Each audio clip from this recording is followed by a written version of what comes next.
Bonsoir et bienvenue, chers téléspectateurs, sur votre émission hebdomadaire Zoom Sur, consacrée ce soir à un enjeu majeur pour l'avenir de l'élevage dans notre pays, à savoir le recensement général du cheptel. Ce recensement vient d'être lancé sous la supervision du ministère de l'Élevage. Il permettra d'identifier avec précision la taille réelle du cheptel mauritanien composé de millions de têtes de petits ruminants, de bovins et de camélins.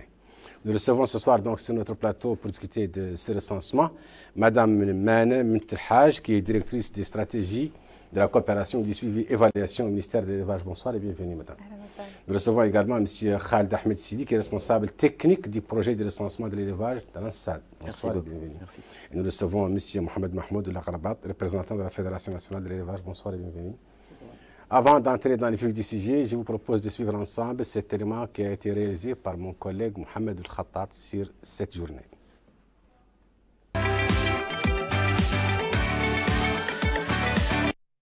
C'est un recensement général du cheptel, le premier du genre, qui vise à collecter des données suffisantes sur le bétail et la production animale pour la conception, la mise en œuvre et le suivi des politiques et programmes de développement du secteur pastoral. L'occasion pour le ministre de l'Élevage, M.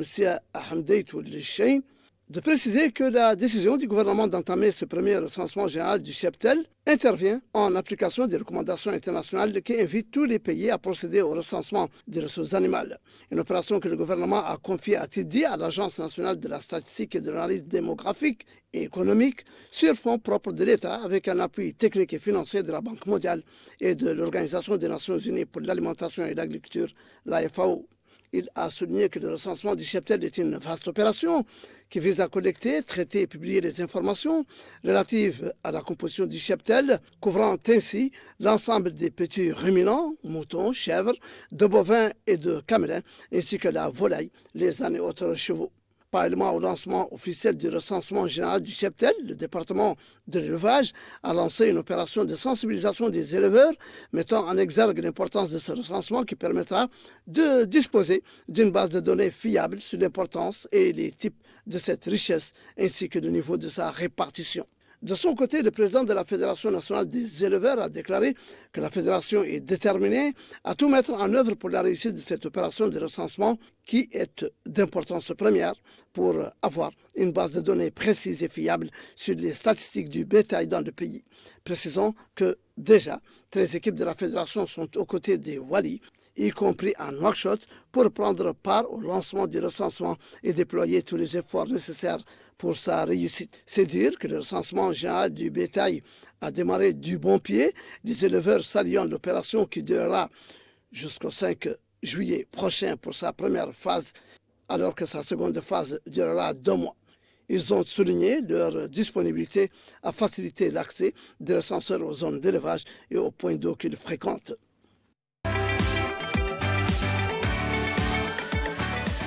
Rebonsoir, Madame la directrice. Pouvez-vous nous expliquer en quoi consiste le recensement général cheptel et en quoi il est important? Salam alaikum wa salatu salam ala ashraf al-mursalin. Donc, tout d'abord, je tiens à remercier la télévision de la Mauritanie de nous avoir accordé cette occasion pour pouvoir s'exprimer sur le projet du recensement de l'élevage. Donc, je vais essayer de mettre le projet dans son contexte. Donc, nous savons tous en tant que Mauritaniens le rôle majeur que joue ce secteur dans notre pays, donc tant sur le niveau, au niveau économique, social, etc. Et ce secteur, d'après les estimations que nous avons, il contribue à plus de 10% du PIB, contribue à plus de 11% en termes d'emploi. Plus de 60% de la population y tire un revenu. Nous savons réellement, on voit l'image, on sent tous la présence de ce secteur, sans pour autant avoir réellement des données qui vont être vraiment précises statistiquement parlant. Ce secteur a toujours, depuis très longtemps, souffert de ce déficit en termes de données statistiques qui vont réellement être précises. Et donc c'est dans ce cadre, ce contexte, que le ministère de l'Élevage a pris cette décision de réaliser en partenariat avec le ministère de l'Économie et du Développement durable, donc à travers l'ANSAD, l'Agence nationale de la statistique et de l'analyse démographique et économique, de réaliser ce premier recensement de l'élevage qui, disons-le, c'est une première. Donc, dans tous les pays de la sous-région, dans tous les pays qui ont une structure similaire à notre pays, on n'a jamais effectué un recensement d'élevage. Donc, c'est une première. Donc, on remercie les autorités de nous avoir donné cette occasion de pouvoir le réaliser. On a eu aussi un appui technique de la part de la FAO et un appui aussi financier de la Banque mondiale. Donc c'est un projet qui est financé donc sur budget État, donc plus de 50%, et en partie aussi avec le budget sur Banque mondiale. Donc, comme je disais tantôt, c'est dans ce contexte qu'a été décidé ce projet. Donc le recensement de l'élevage, pour faire simple, c'est une opération statistique qui consiste à obtenir des données statistiques sur le cheptel national. Les espèces qui vont être concernées dans notre cas, ce sont les bovins, les camelins, les ovins, les caprins, les équins, les asins et la volaille. Donc obtenir des caractéristiques telles que l'espèce, le type, la race, le sexe, etc., quelle que soit la typologie ou le système d'élevage. On va demander maintenant quelles sont les différentes parties prenantes. Pas les parties prenantes, mais on va plutôt demander quelles sont les mesures spécifiques qui sont prises par l'ANSAD pour lancer le recensement.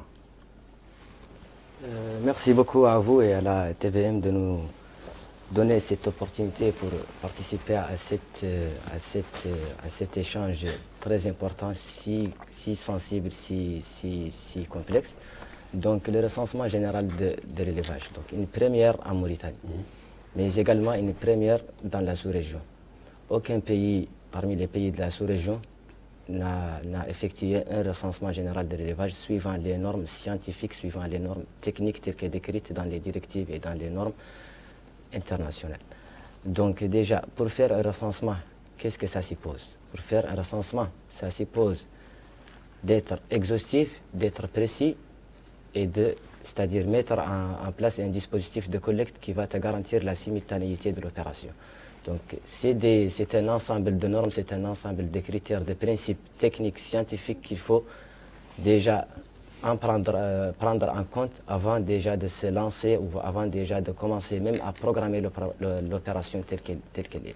Donc un recensement, qu'il soit pour la population, qu'il soit pour l'élevage, il faut des normes, il faut des critères, il faut des principes à respecter. Donc, pour déjà garantir l'exhaustivité, pour garantir d'être précis dans ta manière de collecte de données, on va dire, donc c'est tout un processus de réflexion, d'inspiration pour aboutir à une méthodologie solide qui va te permettre de répondre à ces normes et à ces exigences et normes et directives internationales. Pourquoi? Parce qu'on ne fait pas les opérations statistiques pour des fins nationales, on va dire, mais surtout aussi que les données qu'on va collecter, c'est à la lumière de ces données qu'on va déjà mettre en place nos plans, nos stratégies, mais également qui seront utilisées par les autres pays pour des raisons de comparaison. Parce qu'on produit déjà pour l'inflation en Mauritanie, mais il y a un indice international pour l'inflation. Donc il faut que toute opération statistique réponde à un certain nombre de critères. Donc c'est la raison d'ailleurs pour laquelle j'ai dit qu'en Mauritanie, on fait le recensement général de l'élevage pour la première fois, mais dans la sous-région aussi, on fait le recensement général de l'élevage pour la première fois. C'est effectivement dicté par la complexité de l'opération, parce qu'on a l'expérience, tous les statisticiens ont l'expérience de recenser, de dénombrer quelque chose de fixe.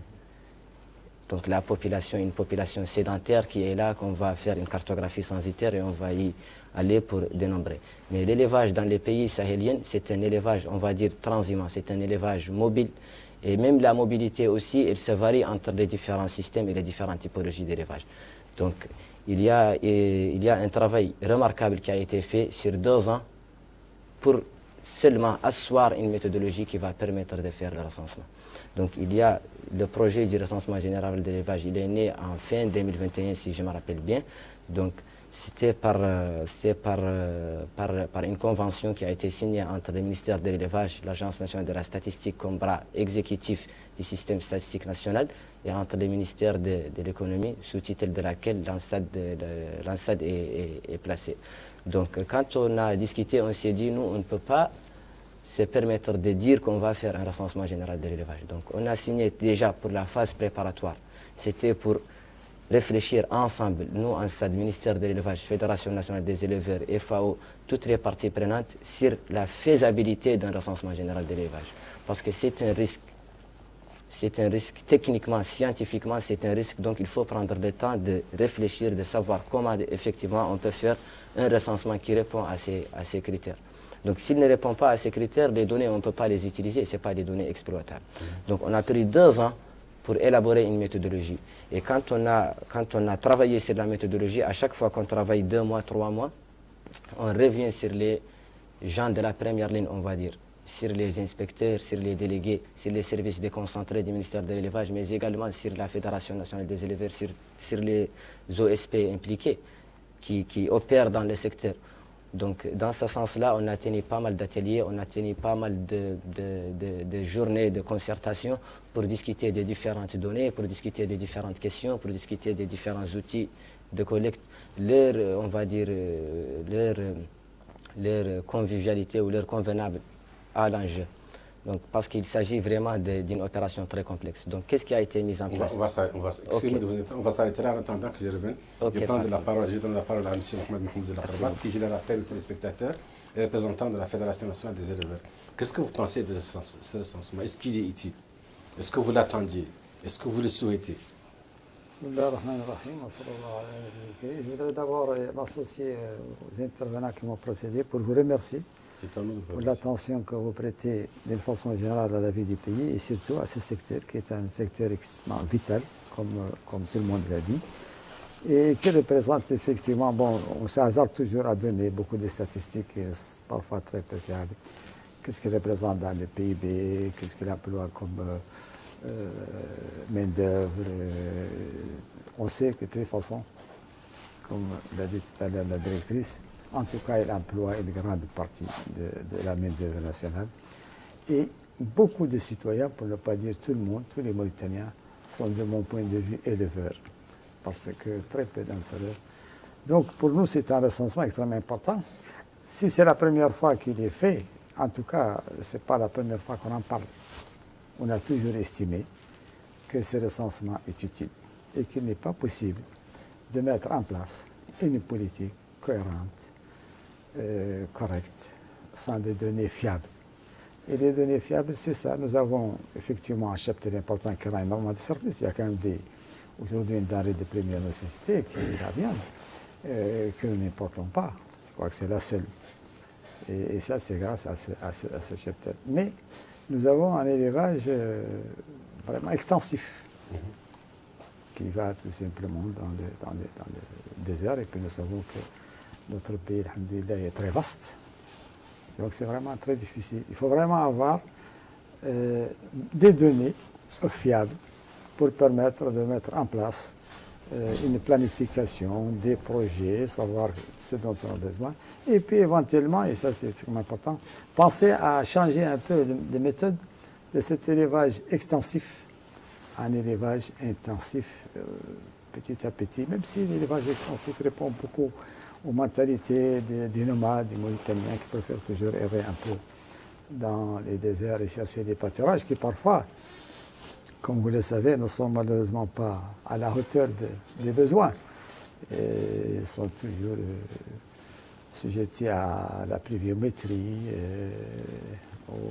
aux eaux souterraines à exploiter.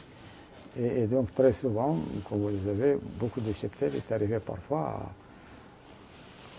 s'expatrier dans d'autres pays. Nous remercions en tout cas les pays voisins qui acceptent très souvent ces cheptels. Et puis parfois, bon, il y a des interventions extrêmement importantes qui se font par l'État et qui coûtent très cher en matière d'aliments, de bétail. Donc la fédération est très intéressée par ce recensement. Elle le demande et c'est pourquoi aujourd'hui son président avait dit que la fédération était prête à accompagner cette action, ce recensement, et à fournir tous les efforts et mettre tous les moyens dont il dispose pour cela. C'est pourquoi d'ailleurs, comme il a dit aujourd'hui, nous avons accompagné ce lancement par des équipes qui étaient présentes dans toutes les régions en même temps. Et donc, nous sommes vraiment demandeurs et c'est un besoin pressant, comme j'ai expliqué tout à l'heure. Madame la directrice, quels sont les objectifs de ce recensement et comment va-t-il aider au développement de l'élevage dans notre pays? D'accord.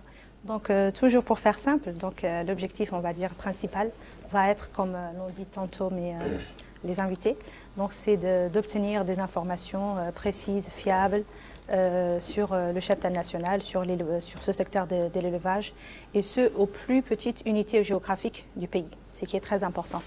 Bien évidemment, c'est afin de faciliter la formulation, la mise en place, le suivi et l'évaluation des politiques ou programmes qui pourront aider au développement de ce secteur. Autrement, c'est, comme je l'ai un peu aussi soulevé tout à l'heure, c'est d'avoir aussi des caractéristiques de ce cheptel réellement, afin de pouvoir mettre en place des politiques qui vont être bien plus ciblées vers telle ou telle action, afin de pouvoir la développer. Donc, on peut parler par exemple de la santé animale, c'est d'obtenir des informations sur la santé animale, de savoir quelles sont les maladies les plus courantes ou aussi dans telle ou telle zone, afin de pouvoir mettre en place les dispositifs en termes d'outils vétérinaires pour répondre à cela. On va aussi parler par exemple des données sur la production animale. Quelle est par exemple, on parlait tantôt de la viande rouge, on sait bien qu'on est autosuffisant. On importe la viande rouge, on importe du bétail sur pied tous les ans par exemple au Sénégal, au Mali, etc. Mais quel est réellement notre potentiel si par exemple on envisage de l'importer d'une façon plus moderne entre guillemets, c'est-à-dire avec une valeur ajoutée dans d'autres pays. On a des pays voisins, l'Algérie, le Maroc, qui importent de l'Argentine ou du Brésil, alors qu'on est pays frontalier. On a aussi le fait qu'il y a la mention halal, etc. Des données sur, par exemple, le lait. On sait tous qu'on a un grand potentiel, mais quel est réellement le potentiel en lait qu'on a, afin aussi de pouvoir le transformer et le faire entrer dans la chaîne de l'industrie. On est importateur plus de 13 milliards l'année dernière en produits laitiers, ce qui est énorme, alors qu'on sait qu'on a un grand potentiel. Mais quel est ce potentiel, dans quelle zone, etc. Comment, telle espèce, quelles sont ses potentialités en termes de production laitière, etc., etc. Des données sur l'emploi. Monsieur le représentant de la Fédération nationale des éleveurs, tout à l'heure parlait de l'emploi. On sait bien qu'il contribue à l'emploi, mais réellement, quel est le nombre d'éleveurs qu'on a, etc. Comment est-il reparti, etc., etc. Des données, par exemple, sur le mouvement de bétail. On parlait tout à l'heure aussi de la transhumance. De la transhumance, aussi pouvoir obtenir des données sur ces flux, etc., de telle zone, en quelle période, quel effectif, etc., etc. Donc vraiment, toutes ces données qui vont justement pouvoir, où on pourrait justement se bâtir sur ces données-là pour pouvoir réellement bâtir sur des politiques qui vont être bien ciblées. Autrement aussi, on peut aussi parler de disposer d'une base de sondage. Donc ça, c'est un peu plus statistique, c'est très important. Le fait d'avoir une grande opération qui va toucher tout le territoire national, tout le cheptel, c'est de pouvoir avoir une base de sondage sur laquelle plus tard, si on veut faire une enquête qui va être bien ciblée, on pourrait juste prendre un échantillon à partir de cette base. Donc aussi statistiquement, on n'aura pas à faire un recensement tous les années, bien évidemment. Mais à partir de ce recensement... Pour avoir des projections. C'est ça, et des projections, etc. etc. C'est bon, on va demander pour que les téléspectateurs puissent comprendre.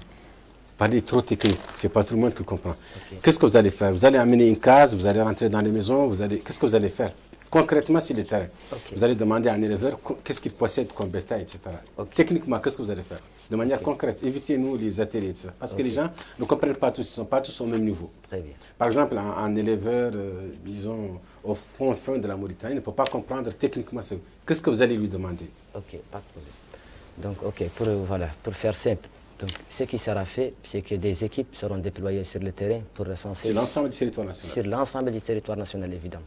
Donc, sur l'ensemble du territoire national, du 3 au 5 juillet, du 3 juin au 5 juillet, les équipes seront déployées sur le terrain qui vont aller faire ménage par ménage, mais spécifiquement les ménages qui ont déclaré à l'agent recenseur du recensement général de la population et de l'habitat avoir du bétail dans la concession, ne serait-ce qu'une seule bête. Donc il s'agit d'un certain nombre de ménages, un certain nombre très très élevé. Donc c'est ces ménages-là qui seront ciblés par ces agents, plus l'ensemble des points d'eau qui répondent à un certain nombre de critères. C'est les points d'eau fréquentés par les transhumants dans la période de forte chaleur.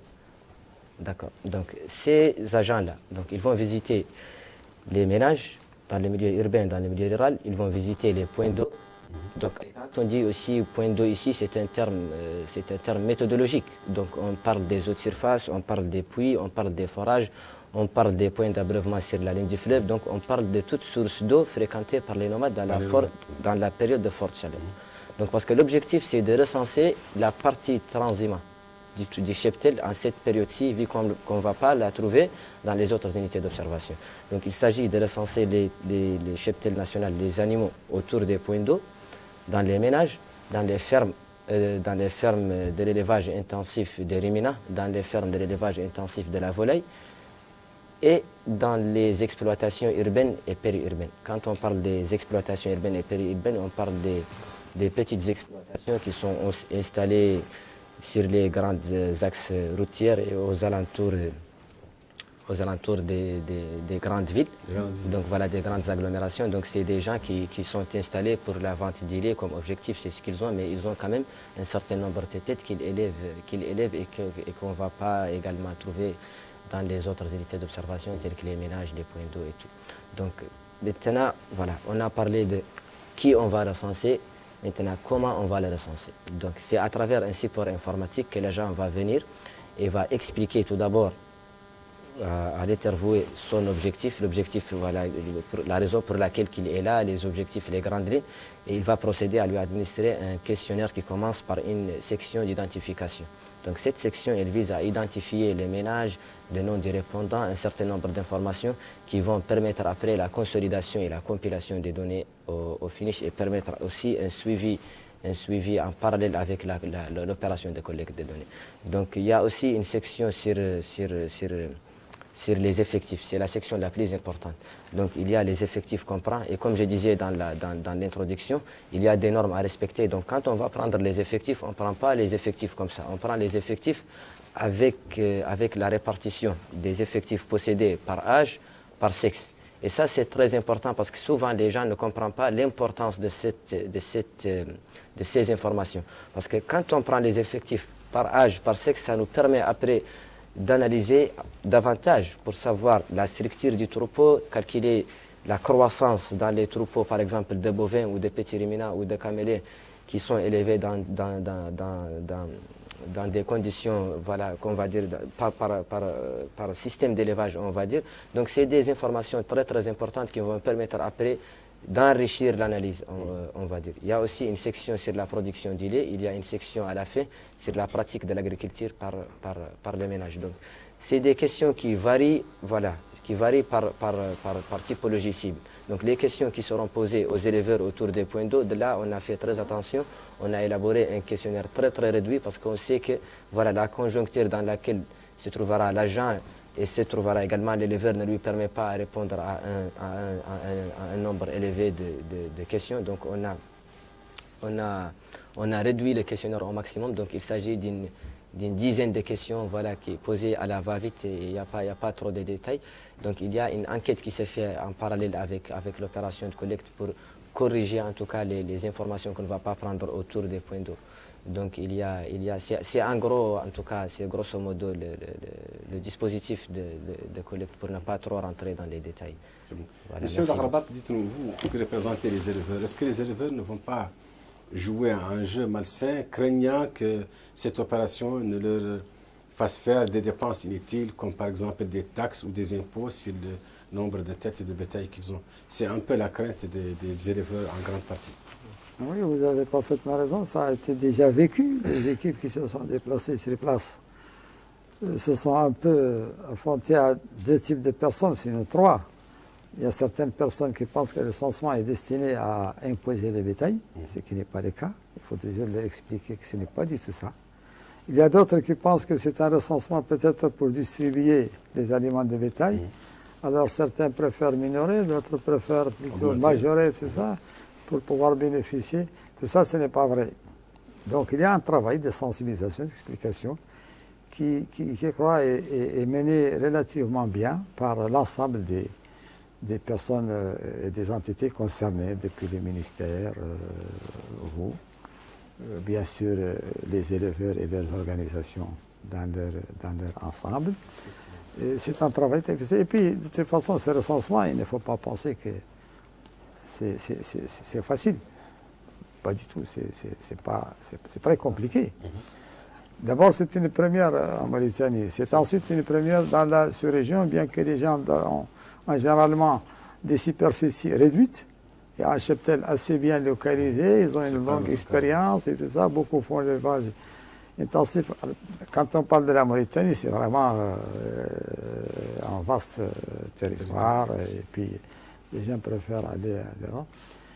Donc, je pense que c'est extrêmement important. Et il y a tous ces risques. Alors, nous sommes là, avec vous, avec le ministère, avec les recenseurs sur place, pour expliquer que cela est extrêmement important, que c'est dans l'intérêt de l'éleveur, pour lui permettre, comme l'a dit tout à l'heure la directrice, de permettre au gouvernement et aux autorités de prévoir une santé animale en bonne et due forme, de voir également comment ce cheptel se reproduit, qu'est-ce qu'on peut en tirer. Comme vous l'avez dit, en Viande Rouge, nous avons une satisfaction sur le plan intérieur, mais c'est extrêmement malheureux qu'on continue à exporter notre bétail sur pied, alors qu'il y a peut-être des plus-values extrêmement importantes qui peuvent être réalisées. Mais pour faire cette politique, il faut savoir qu'est-ce que nous avons comme données. Et ça, il est extrêmement important. Ce n'est pas facile. Je crois que c'est une gageure dans laquelle tout le monde doit mettre du sien pour qu'ensemble nous arrivions à avoir un résultat qui, on l'espère, sera, Inch'Allah, dans notre attente et qui permettra d'ouvrir beaucoup d'horizons pour le pays. Madame la directrice, vous avez déjà évoqué les partenaires. Vous pouvez reprendre qui intervient, qui finance, qui participe? Absolument. Donc c'est un projet, comme vous l'avez compris, qui est d'une très grande envergure, très complexe. Donc bien naturellement, il faut, à peine en associant tout le monde main dans la main, Inch'Allah, on réussira l'opération. Donc c'est un projet, comme je l'ai dit tout à l'heure, sous la supervision du ministère de l'Élevage. L'Agence nationale de la statistique et de l'analyse démographique et économique, c'est elle qui s'occupe de la mise en œuvre et de l'exécution réelle de l'opération, statistiquement parlant et organisationnellement, etc. Nous avons la FAO qui nous a accompagnés par un appui technique, donc pendant toute la phase préparatoire, donc en mobilisant des consultants internationaux, etc., etc. Et nous avons tout récemment la Banque mondiale qui nous a appuyés financièrement, avec un appui financier pour le projet. Nous avons des partenariats dans le cadre de la sensibilisation, etc. Donc je rappelle que depuis qu'on a commencé, comme l'a expliqué tantôt M. Khaled, depuis qu'on a commencé dès le début, tout le monde a été associé déjà pour la mise en place, la formulation de la méthodologie. Donc tant au niveau du ministère lui-même, à travers nos différentes délégations, donc comme vous savez, on a des représentations au niveau régional, mais aussi au niveau départemental, tant aussi par les différentes organisations socio-professionnelles en lien avec l'élevage. Tout cela, c'était pour formuler une méthodologie, donc dès le début, pour ce recensement de l'élevage. Donc ça, c'est grosso modo les partenaires.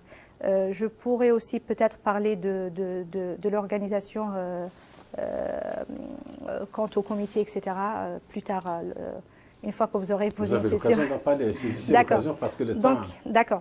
Donc, il y a un comité, c'est le comité national d'orientation. Donc, c'est un comité qui est présidé par le ministre de l'Élevage. Et avec lui, il y a le ministre de l'Économie, bien évidemment, le ministre de l'Intérieur, la ministre de la Santé, de l'Environnement, de l'Hydraulique, etc. Donc, plusieurs ministères. Tous sont intervenants parce que ces données, les données, par exemple, sur la santé animale, intéresse la santé parce qu'il y a des zoonoses, donc on aura des maladies qui vont toucher à la fois les personnes. Quand on parle par exemple de l'eau, l'hydraulique, il y a l'hydraulique pastorale, donc aussi forcément le ministère de l'hydraulique qui est associé. Quand on parle de l'organisation ou de l'exécution d'un recensement, c'est sur tout le territoire. Donc bien évidemment, le ministère de l'Intérieur y est associé. Donc voilà, donc ça c'est un comité, donc c'est le pilotage général. qui fixe les orientations, on va dire, générales, coordonne au niveau général, etc. Il y a un autre, donc toujours sur le niveau central, donc il y a un autre aussi comité qui est dit de comité technique, qui est présidé par le secrétaire général du ministère de l'élevage.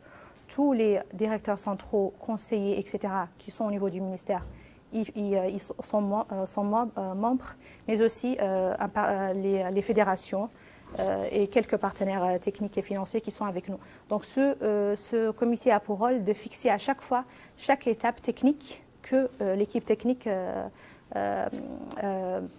présente. Donc il valide cette étape. Ensuite, toujours aussi sur le niveau central, on a aussi le bureau central du recensement. Donc le bureau central du recensement, c'est lui l'organe d'exécution, de mise en œuvre de cette opération. Donc il est présidé par le directeur général de l'ANSAT, et donc il y a des membres aussi du ministère, tels que moi, et donc c'est le bureau réellement de l'exécution.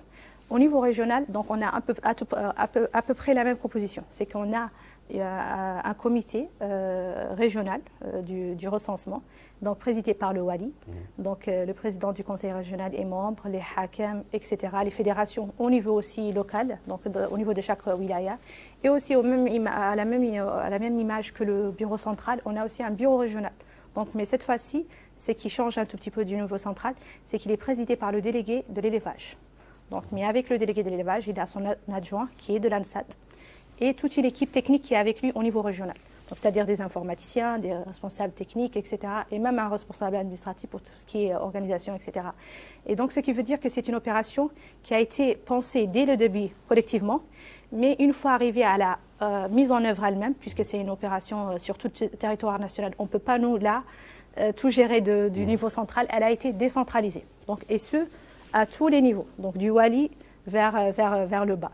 Donc tout a été décentralisé et même dans le processus, par exemple, du recrutement, donc la plateforme a été faite de sorte qu'on peut postuler là où on est, par exemple du Hawshari ou du Barakna, etc. Les formations ont été faites au niveau aussi régional. Chaque aussi wilaya a formé à son niveau les équipes, la formation des équipes, les contrats, etc. Même l'allocation des véhicules a été faite au niveau régional. Et aujourd'hui, on a eu un lancement au niveau aussi, chaque wali a fait son lancement. Donc, ce qui veut dire que ça a été une opération décentralisée à tous les niveaux. Monsieur Karabat, excusez-moi, est-ce que la fédération a été associée à toutes ces étapes qui ont été développées tout de suite par la directrice? Non, tout à fait. La fédération a été associée d'abord, comme tu l'as dit tout à l'heure, le représentant de l'ANSAT, au moment de la conception. Il y a eu des ateliers qui ont été faits, qui ont été organisés par les partenaires techniques comme la FAO. Et dans ce cadre-là, il y a eu beaucoup d'ateliers, beaucoup d'explications sur une période, comme vous l'avez dit tout à l'heure, de 2 ans. Et donc, à chaque fois, la fédération et même les autres organisations socio-professionnelles étaient présentes pour donner leur idée, pour avoir également une vision claire sur ce qui est envisagé. Et je peux toujours répéter que ce n'est pas une opération simple. C'est une opération très complexe. Déjà, le recensement de l'habitat et de la population n'a pas été facile. J'espère que ça s'est très bien passé, mais quand maintenant on va voir des bétails qui va en erreur, c'est très compliqué. J'ai entendu tout à l'heure ce que nous a expliqué le représentant de l'ANSAT, la procédure qui va commencer par d'abord les ménages et puis ensuite faire les points d'eau. En tout cas, on espère, il y a la volonté, tout le monde met du sien, et puis, donc, en tout cas, au niveau de la fédération, on ne se plaint pas, le ministère nous a toujours associés à ce qui a été fait, et c'est pourquoi d'ailleurs, comme je l'ai dit tout à l'heure, le président de la fédération a été très clair, comme d'ailleurs les autres, pour dire que nous nous inscrivons parfaitement dans cette ligne, parce que nous estimons que ça c'est une affaire qui profite d'abord aux éleveurs. Avant, bien sûr, ça profite à la collectivité nationale, au pays, mais les bénéficiaires directs, ce sont les éleveurs, donc on va mettre absolument tout ce qu'il faut. Donc on a toujours été associés, on a toujours donné, et nous continuerons, Inch'Allah, de le faire, Inch'Allah, avec nos prières aussi. Monsieur Khaled, qu'allez-vous faire avec les bétails transhumants? Le recensement, comment il va se faire? Ceux qui sont de l'autre côté pour chercher des pâturages, surtout en cette période de canicule et de sécheresse. Ok, donc très bonne question, je la vois. Donc voilà, le bétail, en tout cas, on va dire le cheptel transhumant, il est divisé en deux types, si vous voulez, méthodologiquement.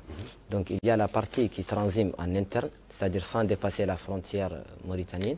Il y a la partie qui transime et qui dépasse la frontière mauritanienne vers le Mali, vers le Sénégal. Donc la période de collecte de données, elle se divise en deux. Donc il y a la collecte de données pour tout ce qui est interne, transhumant interne avec sédentaire interne, avec extensif interne. Donc tout ça ce veut qui dire quoi concrètement? Transhumant interne, ça veut dire quoi? Voilà, donc c'est voilà. Se déplace d'une région vers une autre. Voilà, c'est surtout ça. Donc il y a le cheptel sédentaire, donc c'est le cheptel qui est possédé par les ménages dans le milieu urbain, dans le milieu rural, on va dire. Il y a une partie qui est fixe dans les fermes, dans les marchés, dans les exploitations périurbaines. Donc il y a tout ça, on appelle ça élevage fixe. Donc il y a une partie mobile, mais cette mobilité, elle se varie.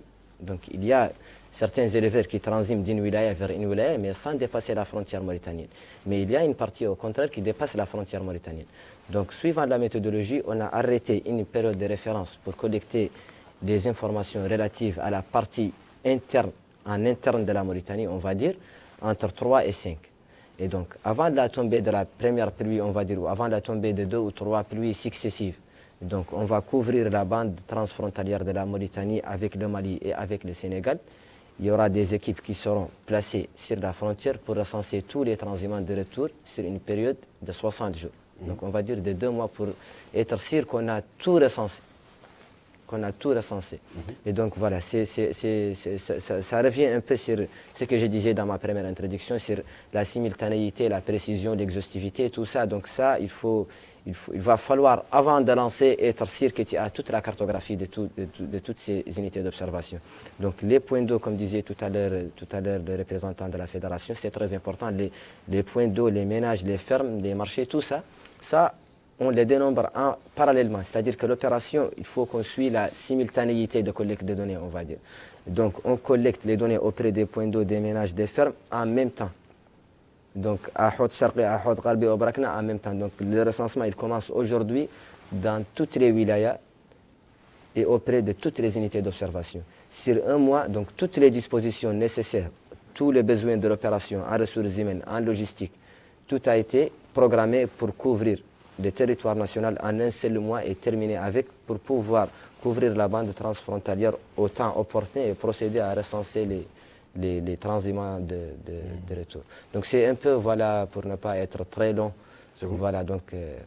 en quoi, Madame la Directrice, en quoi le recensement précis peut-il améliorer la gestion des pâturages? Est-ce qu'il va permettre une bonne gestion des pâturages?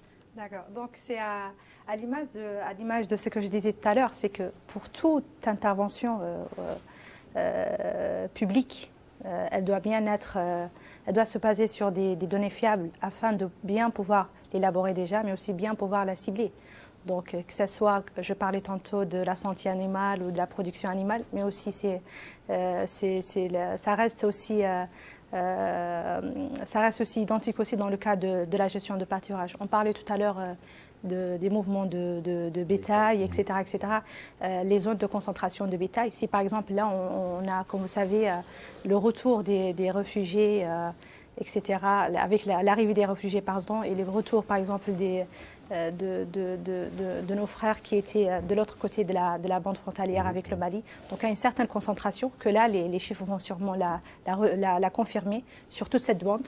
Donc si on sait par exemple qu'il y a une certaine concentration sur une certaine zone, par exemple, on saura que par conséquent, il y aura une pression sur par exemple le pâturage qui va être dans cette zone. Comment justement faire un équilibre entre toutes ces zones qui sont riches en pâturage, comment aussi pouvoir aussi bénéficier d'autres zones qui vont être riches en pâturage, mais qui souffrent de manque d'eau. Donc le cheptel ne pourra pas s'y rendre.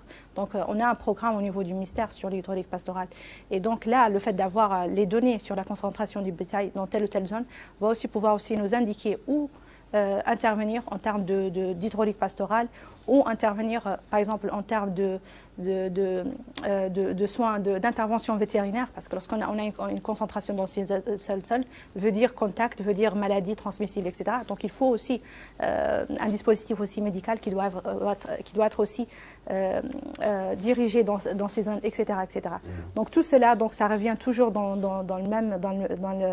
le même esprit d'avoir des données fiables afin de pouvoir prendre les mesures qu'il faut pour pouvoir agir comme il faut. Monsieur Gharabati, est-ce qu'il y a une campagne de sensibilisation qui est menée au niveau de la Fédération des éleveurs? Oui, bien sûr, bien sûr. Il y a une très grande campagne de sensibilisation. D'abord, le ministère a signé avec l'ensemble des EEP, des organisations socio-professionnelles, des conventions pour les assister d'abord un peu compte tenu de leurs moyens limités et dans le cadre de l'appui dont a bénéficié le gouvernement et donc le ministère. Et donc il y a une très très grande campagne de sensibilisation. C'est pourquoi, comme je dis, à l'heure actuelle, nous avons au niveau de la fédération, je ne parle pas des autres organisations, dans chaque wilaya, des équipes sur place qui ont assisté au lancement aujourd'hui et qui vont également sillonner pendant quelques jours la région pour sensibiliser, leur expliquer l'intérêt qu'ils ont de pouvoir aider à cette opération. Donc c'est une opération importante et je m'excuse de voir dire que c'est très compliqué, mais avec l'effort de tout le monde, ça pourra toujours. Vous avez parlé de la gestion des pâturages. C'est très compliqué, effectivement. On peut difficilement gérer des pâturages dans les déserts. Parfois, il y a une gestion des pâturages d'elle-même parce qu'il y a certains pâturages, comme l'a dit tout à l'heure la directrice, qui sont difficiles d'accès d'abord, et puis ensuite il y a toujours des problèmes d'eau. Il y a des pâturages qui sont très faciles et donc sur lesquels les gens se concentrent très rapidement. Mais je pense qu'au-delà de ça, une fois que nous avons, si vous voulez, des données très fiables qui permettent de tracer une politique cohérente et efficace, réfléchir un peu à comment gérer les pâturages de façon beaucoup plus moderne, en créant les pâturages qu'il faut dans des lieux à côté des usines de lait ou des centres urbains, ou pour pouvoir, si vous voulez, baisser la pression sur les pâturages sauvages qui sont un peu... Donc, la sensibilisation, pour répondre un peu à votre question, vraiment, c'est actuellement notre principal objectif et c'est notre principal souci. C'est pour lequel actuellement tous les moyens sont déployés pour qu'on explique la nécessité pour la réussite de ce recensement. Monsieur Khaled, est-ce qu'on peut avoir une idée des équipes qui sont déplacées? Vous avez un chiffre? Oui. Donc permettez-moi une minute de vous sortir les... Voilà, donc il est déployé actuellement sur le terrain. C'est-à-dire la journée d'aujourd'hui? Oui, la journée d'aujourd'hui. Donc il est déployé actuellement, sur le terrain parce qu'ils étaient déployés, ça fait 2 jours pour assurer le lancement aujourd'hui, quoi. Donc voilà, 235 équipes pour recenser les ménages et 117 équipes pour recenser chacune 10 points d'eau. Donc je veux dire 20 points d'eau. Donc voilà, au total, les unités d'observation, au total, nous aurons à recenser 1891 points d'eau. Donc nous aurons à recenser les troupeaux autour de 1891 points d'eau dispersés sur le territoire national. Donc 235 équipes, j'ai dit, pour recenser les animaux élevés par les ménages. Donc il s'agit de 1428 zones de recensement. Donc chaque zone de recensement, il contient un certain nombre de ménages. Donc en gros, 307 391 ménages seront visités par les agents recenseurs. Vous avez déjà une idée? Oui, c'est ça, parce que c'est programmé déjà. Est-ce que vous avez une idée du nombre de cheptels que nous avons ici? Non, en fait, c'est... On parle souvent... Non, il y aura toujours... Entre 25 et 30 millions, c'est ça? Non, on parle toujours. Mais le problème, c'est quoi? C'est que tous les chiffres qu'on a jusqu'à présent, depuis l'indépendance, on va dire, c'est des projections. C'est des projections, c'est des estimations. Faites sur la base de quoi, en fait? Faites sur la base des campagnes de vaccination, sinon sur la base des campagnes de la distribution des aliments de bétail. Et tout ça, déjà, ce n'est pas une bonne référence pour avoir des données statistiques. Parce que quand on parle de la statistique, il faut la neutralité. Parce qu'il faut que l'information collectée ne soit pas biaisée. Et déjà, ce n'est pas c'est-à-dire, ce n'est même pas des bonnes opérations pour prélever pour collecter des informations statistiques. Parce que quand il est là pour donner de l'aliment à bétail, certainement les gens vont surestimer ce qu'ils ont, ou en tout cas ceux qui seront chargés de la distribution ne vont pas peut-être en tout cas prendre ça en considération parce qu'ils savent que les gens surestiment. La même chose pour les campagnes de vaccination. Donc déjà, ça nous donne une idée combien de vaccins le ministère de l'élevage en tout cas donne en tout cas aux éleveurs. Donc ça donne déjà une idée sur la répartition même du troupeau par wilaya, on va dire. Pas précis. Voilà, ce n'est pas des données statistiques. Parce que quand on parle de la statistique, c'est une science. Donc pour avoir des données, il faut respecter un certain nombre de critères. Donc sans ces critères-là, tout ce que tu as, c'est des estimations, tu peux les appeler comme tu veux, des estimations, des projections. Mais quand on dit projection, même statistiquement, les projections, on les fait sur les bases des bases de sondage. C'est-à-dire il va falloir faire un recensement pour faire des projections. Est-ce que vous voyez? Parce qu'il y a des pondérations, il y a toute une technique pour la faire.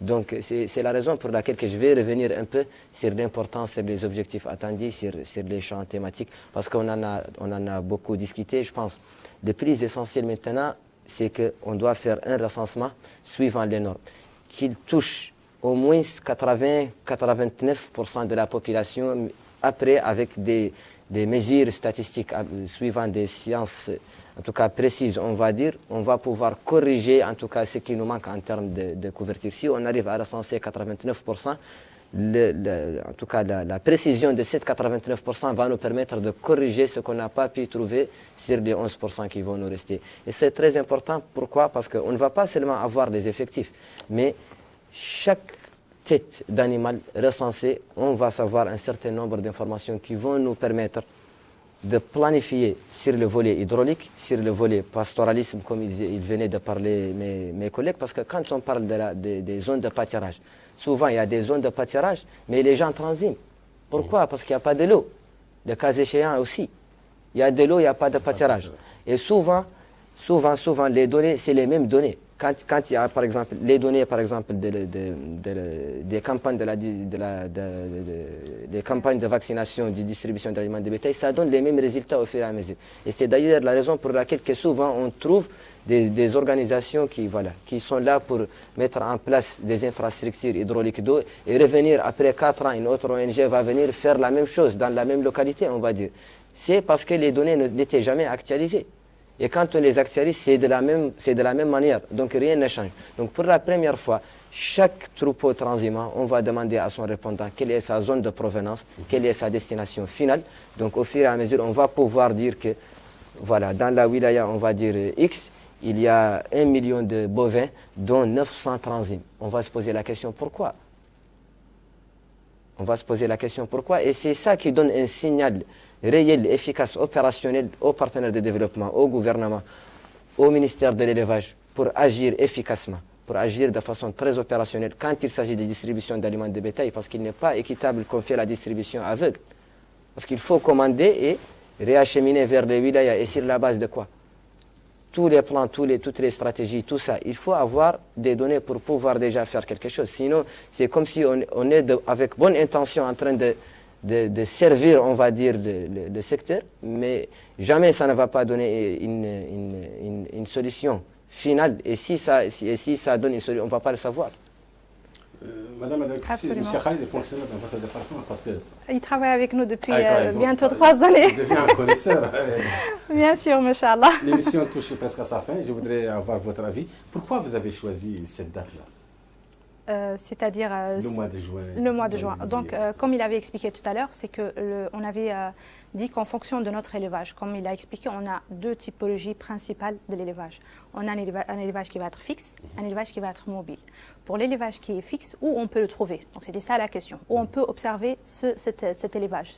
Donc on s'est dit que ce soit au niveau d'un ménage, donc lors du recensement général de la population et de l'habitat, dans les questionnaires du RGPH, une question a été introduite, c'est que possédez-vous du bétail dans cette concession avec vous ici?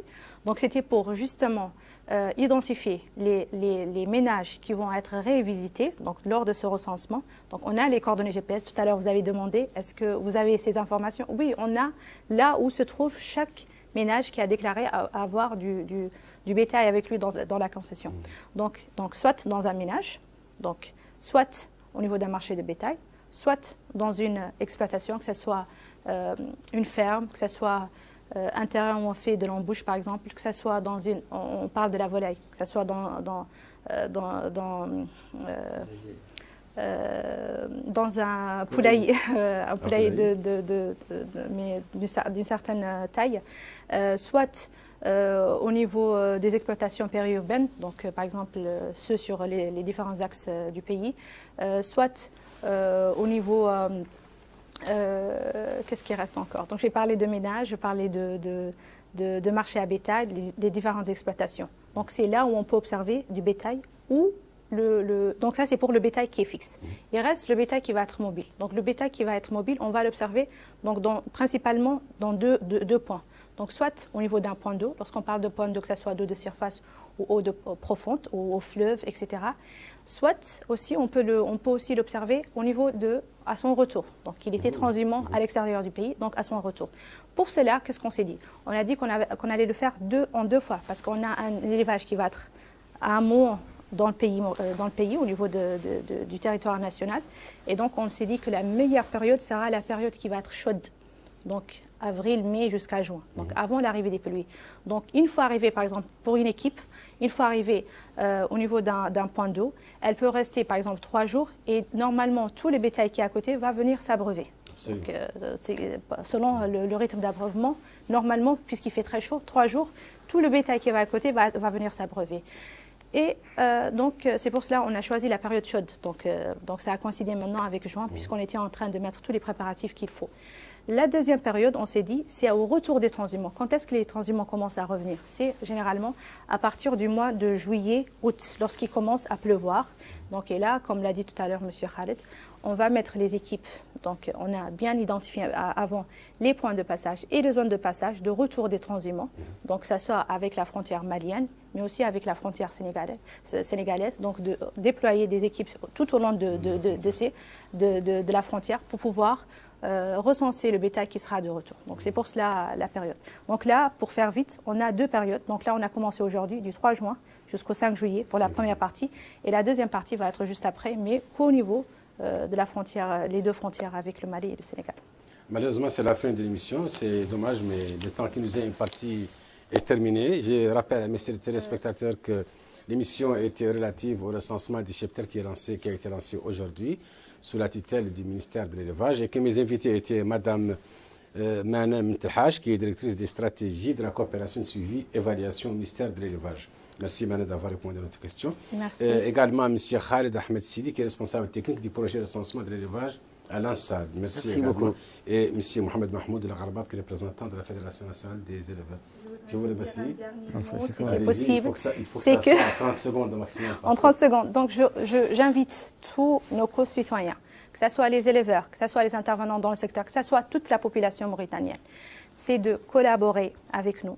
C'est pour le bien des éleveurs, du secteur, mais aussi de l'économie du pays. Donc, collaborer avec nous et Inch'Allah, Madame la directrice a choisi notre antenne pour faire une publicité et lancer un appel. J'espère qu'il sera entendu par les téléspectateurs et par les concernés. Je vous remercie, vous également, mes chers téléspectateurs, pour avoir suivi cette émission. Et je vous dis à très bientôt, Inch'Allah. À la prochaine. Bienvenue.